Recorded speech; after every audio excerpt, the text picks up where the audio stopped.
আল কোরআনটা কি? আল কোরআন হচ্ছে আল্লাহর কিতাব। কোরআন কি বলেন? আল্লাহর কিতাব।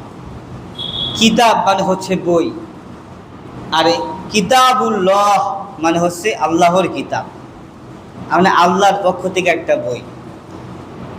এই পৃথিবীর মধ্যে হাজারো বই আছে, লক্ষ লক্ষ কোটি কোটি বই আছে, মানুষ পড়ে, কিন্তু একটি বই আছে, যে বইটি, যে কিতাবখানা পৃথিবীর লক্ষ লক্ষ নয়, কোটি কোটি নয়, বিলিয়ন মিলিয়ন, তার চেয়ে তো অনেক অনেক মানুষ পড়ে থাকে, তেলাওয়াত করে থাকে, পড়ে থাকে।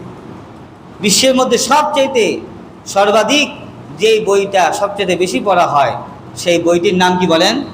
আল কোরআন। বলেন সুবহানাল্লাহ। এই জন্য কোরআন শব্দটা এসেছে করউন থেকে। করউন মানে হচ্ছে পাঠ করা। আবার কেউ কেউ বলেছেন কোরআন শব্দটা এসেছে কর্নুন থেকে। কর্নুন মানে হচ্ছে মিলিত করা।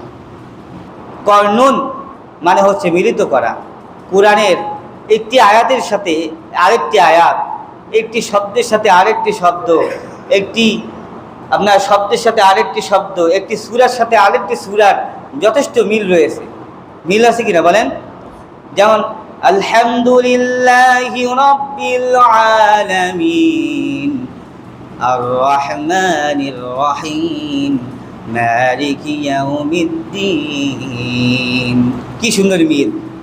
আর রহমান আল্লামাল কুরআন খালাকাল ইনসান আল্লামাহুল বায়ান। শেষের মধ্যে প্রত্যেকটার মধ্যে হয় নুন আর নুন, বায়ান, রহমান, কোরআন, কত সুন্দর মিল! বলেন সুবহানাল্লাহ। কি সুন্দর! মানে এর মধ্যে সাহিত্যের যত রস আছে, সাহিত্যের সব রস যেন এই কুরআনুল কারীমের মধ্যে আল্লাহ ঢেলে দিয়েছেন। বলেন সুবহানাল্লাহ। কি মজা কোরআন তেলাওয়াতে, যে কি মজা! শুধু যে পড়ে সেই জানে। যখন সে কোরআন শরীফ পড়ে, দেখবেন যে নিজের অজান্তে একজন হাফেজ মানুষ যিনি তেলাওয়াত করে, নিজের অজান্তে শরীরটা একটু হেলে আর দুলে যায়। বলেন সুবহানাল্লাহ।